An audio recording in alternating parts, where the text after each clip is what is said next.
Ya está con nosotros nuestro primer invitado, tal cual lo adelantamos. Se trata del contador Emiliano Estrada. ¿Qué tal, contador? Buenas noches, bienvenido. Buenas noches, Gracias ¿cómo por estás? estar. Gracias por invitarme. Bueno, la semana pasada teníamos acá a Antonio Vilariño y manifestaba cierto malestar, ¿no?, con respecto a los recursos que recibe la provincia y que no son canalizados por parte del Frente de Todos en Salta.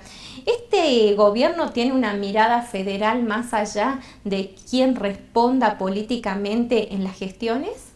Sí, sin duda. Yo creo que no solo la mirada federal, sino también el entendimiento de la situación difícil que vive el mundo y la Argentina, y Salta no es ajena a eso, exige que los gobernantes, que los dirigentes políticos trabajen todos juntos y además que trabajen en el marco institucional. ¿Qué significa esto?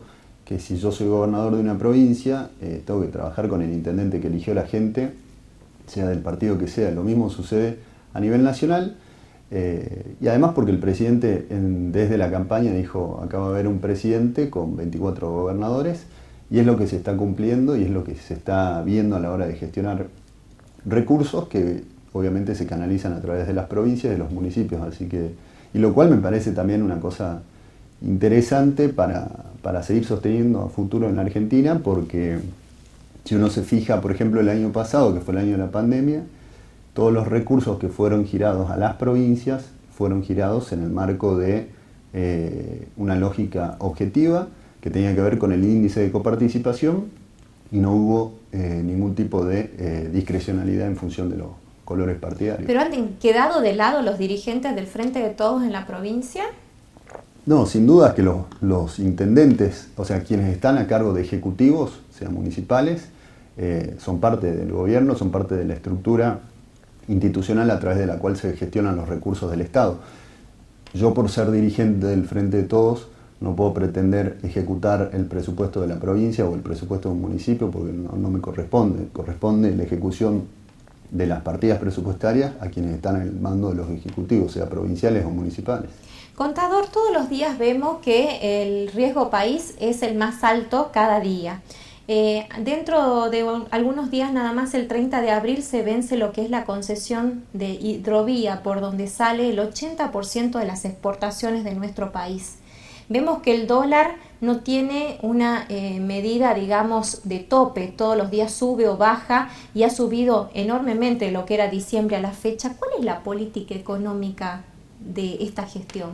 La política económica, basada principalmente en lo que tiene que ver con la administración de las variables macroeconómicas de la Argentina, tiene que ver con renegociar deudas que han estado defaulteadas, digamos, tanto la deuda con el sector privado, que ya fue reestructurada, como la deuda con el Fondo Monetario Internacional, que el propio organismo reconoció que la Argentina no la puede pagar, han hecho que, sumado a la crisis que generó la pandemia a nivel mundial, digamos, todos los países del mundo han tenido recesión el año pasado y además han tenido que inyectar unos paquetes fiscales, es decir, poner mucha plata en la economía para sostener un poco la actividad económica. Esas dos cosas conjugadas llevan a que hayas estado todo un año con una renegociación de la deuda que se logró allá por el segundo semestre del año pasado con los sectores privados y ahora con el Fondo Monetario Internacional. ¿Por qué eso es importante? Porque justamente el riesgo país lo que refleja es el riesgo que tiene un país de entrar en cesación de pago o en default. Entonces, ¿podemos entrar en cesación de pagos en la situación que está Argentina? Bueno, en la situación que está Argentina, lo que hoy le queda por renegociar son organismos multilaterales, como el Club de París y el Fondo Monetario Internacional, que lógicamente la voluntad del ministro y del presidente es no entrar en default, y para eso se está llevando adelante una negociación, pero digo, es producto de haber agarrado una situación de endeudamiento insostenible. ¿Y hasta cuándo la variable de todo esto va a ser el ciudadano? Bueno, en principio lo que estamos viendo en términos de medidas económicas son, hace 2 semanas se aprobó la ley para reducción del impuesto a la ganancia a los empleados en relación de dependencia, lo que tiene que ver con la ayuda del paquete fiscal el año pasado fue directamente a ayudar a los ciudadanos, servicios públicos congelados, tarifas congeladas, es decir que si uno mira lo que ha pasado el año pasado, La variable de ajuste fue el pago de la deuda, no los ciudadanos. ¿En qué porcentaje puede reactivar la economía esto del tema de ganancias, la reducción de ganancias a un importante número de trabajadores? Bueno, son 45.000 millones de pesos que naturalmente van a ser canalizados a consumo porque está dirigido a un sector de la población, clase media, que no tiene una necesidad de ahorro o no tiene un excedente de ahorro de sobremanera, con lo cual lo que aspiramos con estas medidas es a que aquel que hoy va a ver en el próximo recibo de sueldo el retroactivo de lo que es el descuento de ganancia y menor descuento ahora, se vuelque al consumo para que no solo se reactive la economía, sino también para que empiece a girar un poco lo que tiene que ver con el consumo, que está muy frenado por dos razones. Obviamente por la cuarentena, por las restricciones y demás, y también por una cuestión precautoria. A la gente no le alcanza el sueldo, contador. Totalmente. Si tenemos ya hemos perdido la cuenta de cuántas veces ha subido la nafta, creo que 8 veces en 6 meses. Bueno, ese es el problema de tener un país que... No, me equivoco, en 4 o 5 meses. Ese es el problema de tener un país con variables macroeconómicas que no eran sustentables, y está todo explicado en base al haber entrado en un proceso de deuda. ¿Pero hay una política para que sea sustentable? Sí, totalmente. Si uno se fija, el resultado fiscal de enero y febrero nacional, estamos hablando, es el mejor resultado fiscal de los últimos años. Eso está hecho, ¿para qué? Para poder tener menor necesidad de financiamiento del Banco Central, y eso repercuta en la inflación y también obviamente en las expectativas contra el dólar. Ahora, usted me hablaba hace rato del Frente de Todos, ¿no? Usted había sido candidato a vicegobernador dentro del Frente de Todos, acompañando a Sergio Leavi. Ahora se lo asocia más al Partido Justicialista. ¿Usted ya decidió que va a militar para las próximas elecciones dentro del PJ? Yo siempre estuve en el PJ, eso fue un error de lectura, si se quiere. El año pasado, en 2019, el Frente de Todos en la elección provincial estuvo compuesto por el Partido de la Victoria, el Partido Justicialista, entre otros. Yo fui parte de esa elección como referente del Partido Justicialista, milité siempre en el Partido Justicialista y sigo estando en el mismo lugar y dentro del Frente de Todos que conduce el Gobierno Nacional. ¿Usted cree que el Frente de Todos o Partido Justicialista, porque hay un enojo por parte de los dirigentes del Frente de Todos, vino Guado de Pedro a Salta y les pidió que vayan todos en un mismo frente en lo que se refiere a la elección nacional? ¿Usted cree posible esta conjunción de dos lineamientos políticos que, si bien tienen raíces justicialistas, los objetivos son totalmente diferentes? Es que la discusión, cuando uno plantea qué es el Frente de Todos, qué está haciendo el Frente de Todos, está gobernando y tratando de sacar adelante a la Argentina, y esa es la discusión del Frente de Todos. Después, discusiones provinciales de dirigencias opuestas o enfrentadas por cuestiones provinciales quedan de lado en la discusión nacional. La discusión nacional hoy es cómo hacemos para resolver estos problemas que me planteas vos, cómo hacemos para desarrollar a la Argentina en todas las provincias, cómo hacemos para que el sueldo alcance más de lo que alcanza, cómo hacemos para resolver todos esos problemas. Esa es la política del Frente de Todos, y hacia eso es donde se referencian los dirigentes del Frente de Todos. Después, discusiones locales de un diputado, de un senador, un concejal, no son las que forman parte de la discusión. Y para la elección nacional, ¿qué escenario se imagina? ¿Un candidato que vaya del PJ y uno del Frente de Todos, o un solo candidato? La verdad que eso son especulaciones muy adelantadas, porque naturalmente las candidaturas siempre se resuelven en las últimas 24 horas, con lo cual hoy imaginar ese escenario, que va a ser muy probablemente corrido en el tiempo si es que se llega al consenso con los bloques de la oposición, estamos hablando de 6 meses, y en la Argentina 6 meses es muchísimo tiempo. Es una barbaridad. Claro, con lo cual me parece que lo que hay que hacer es no adelantar discusiones, no enfocar ni a quienes estamos en cargos ejecutivos, ni a la sociedad en la discusión electoral, porque tiene tantos problemas la Argentina que hay que abocarse a resolver eso. En mi caso, yo estoy viajando por toda la Argentina con el ministro Guado de Pedro, recorriendo cámaras empresariales, recorriendo empresas, industrias, y armando y elaborando un plan de desarrollo federal que consiste en ver de qué manera cada provincia establece sus prioridades para que los próximos 10, 15 años en la Argentina estén establecidas esas prioridades y no nos corramos de eso. Ponerme a discutir en el escenario del Frente de Todos de Salta me sacaría de mi función hoy nacional. Y en virtud del cargo que usted tiene y la cercanía con quien hoy es ministro del Interior, ¿cabería la posibilidad de que usted sea el hombre que sea parte del acuerdo dentro del Frente de Todos y el gobierno de la provincia? Sin dudas que siempre... Que hablamos de Gustavo Sáenz, le pongamos sí, nombre y apellido. Sin dudas que mi persona siempre va a estar entre los nombres posibles de un acuerdo por una cuestión de pertenencia al Partido Justicialista, de trabajar codo a codo con los intendentes de Salta y con el gobernador también, pero vuelvo a lo mismo, digamos, no sé qué pasará dentro de 6 meses.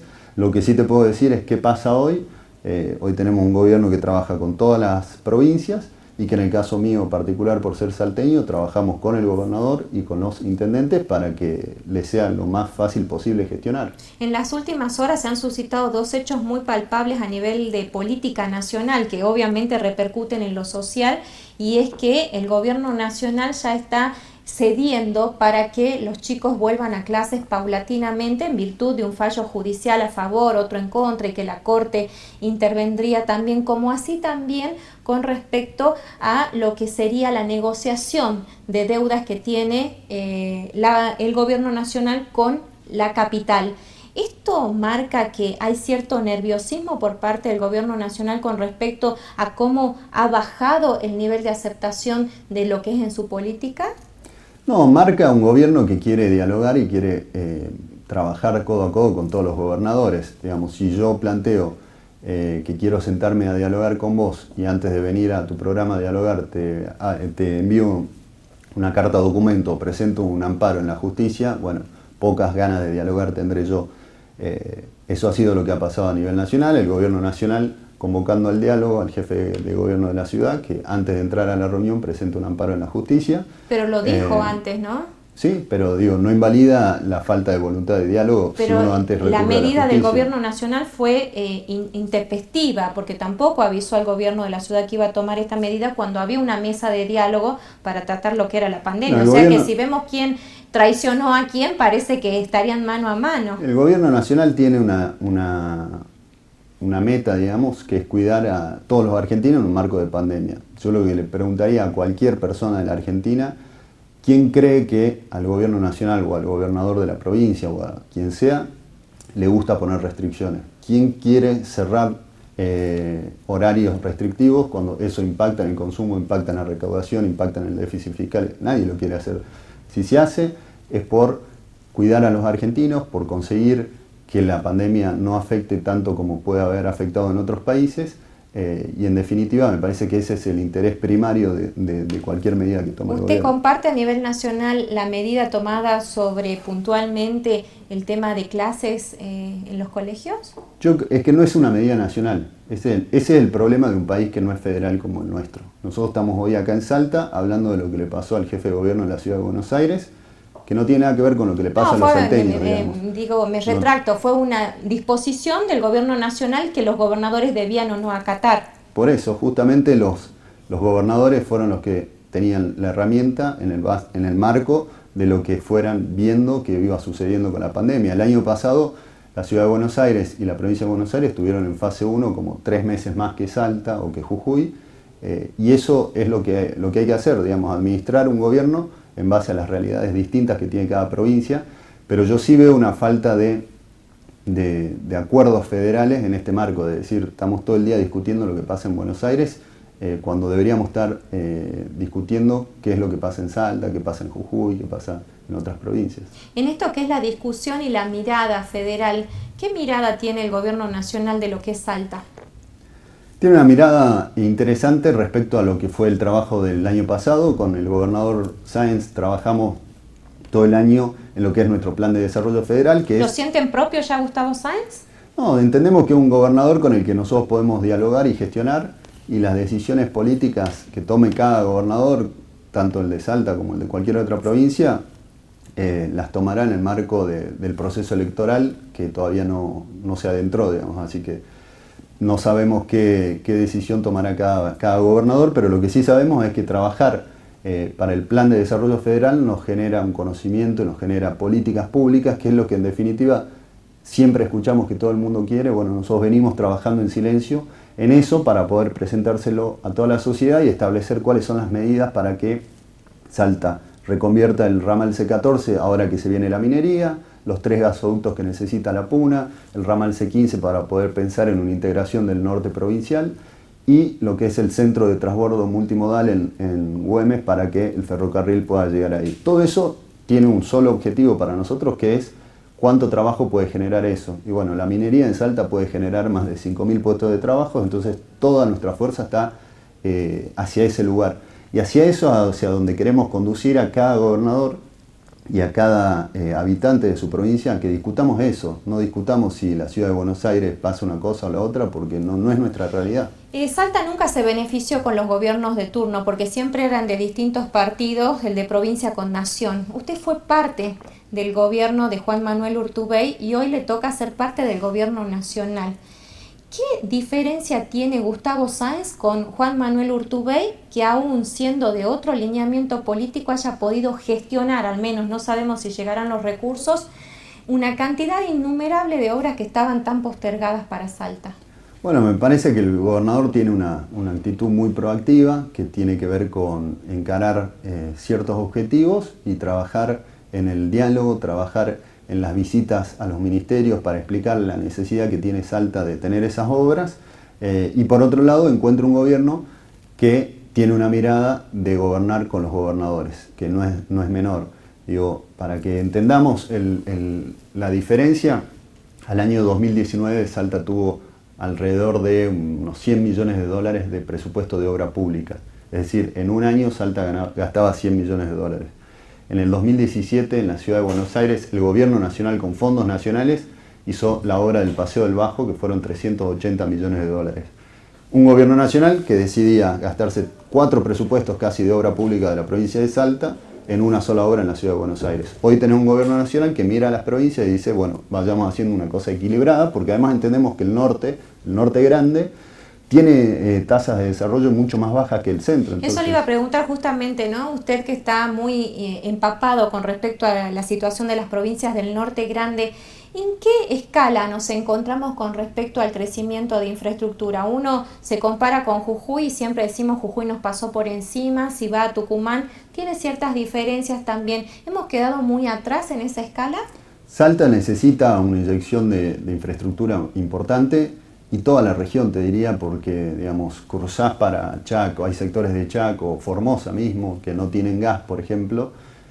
Bueno, estamos hablando de infraestructura básica que está faltando. Y después lo que tiene que ver con el sector productivo, naturalmente las inversiones que requieren nuestras provincias del norte son enormes porque nos faltan autopistas, nos faltan rutas, tendidos eléctricos, estaciones transformadoras. Yo en el último mes vine a acompañar acá a Salta, inauguramos la estación transformadora de San Agustín y la de Pichanal. La de Pichanal desde el 83 que no se renovaba. Y bueno, esas cosas, esa infraestructura vieja va dejando a una provincia con menor capacidad productiva. Como salteños, ¿realmente tenemos que decir que Jujuy nos pasó por encima en esta materia? No sé si nos pasó por encima, sí tuvo un periodo de gobierno 2015-2019, donde ahí sí, por la afiliación partidaria, tenía más obras de las que podían tener otras provincias. Hace falta cruzar el límite de Salta-Jujuy y veías que arrancaba la ruta 34 ya en autopista cruzando la nuestra Jujuy. Se cortaba. La nuestra se cortaba. Bueno, eso es lo que no tiene que pasar, digamos, cuando vos gobernás como presidente, gobernás para todos los argentinos y como salteño lo mismo. Entonces, un enfrentamiento tuyo con un dirigente se lleva puesta a la gente, no al dirigente que está gobernando. ¿Qué nos espera económicamente de acá hasta fin de año y qué debe hacer la gente? Bueno, nos espera naturalmente un proceso mejor que el del año pasado. El año pasado fue un año ¿Usted me lo firma de los eso? peores. Sí, este año vamos a tener un crecimiento del 7% más o menos. Obviamente, ¿dónde está el desafío de quien gobierna hoy la Argentina, que es el presidente Fernández? El desafío está en que ese 7% se vea impactado en el bolsillo de la gente y que no quede concentrado en un grupo o un sector de la industria argentina o de los servicios o de lo que fuera. Ese es el gran desafío y en eso es en lo que hay que trabajar. Y creo que también el ministro Guzmán viene haciendo un trabajo muy importante en lo que él llama tranquilizar la economía. Si uno se acuerda, en septiembre del año pasado, en los dólares paralelos, 190, el ministro dijo tranquilos que esto se va a ordenar, se estabilizó y quedó con una estabilidad desde ese momento ¿Y esa hasta ahora. estabilidad es ficticia hasta las elecciones? No, yo no creo que sea ficticia porque en definitiva quienes operan en los mercados paralelos podrían estar llevando o demandando más para que Justamente están suba el comprando precio. para después. No, bueno, pero naturalmente mientras más compran, más debería subir el precio. Si no sube el precio del dólar blue, del dólar contado con liquidación o lo que sea, es porque no hay demasiada demanda. Perfecto. Contador, muchísimas gracias por su Gracias tiempo. por invitarme. Nosotros hacemos nuestra pausa, ya volvemos.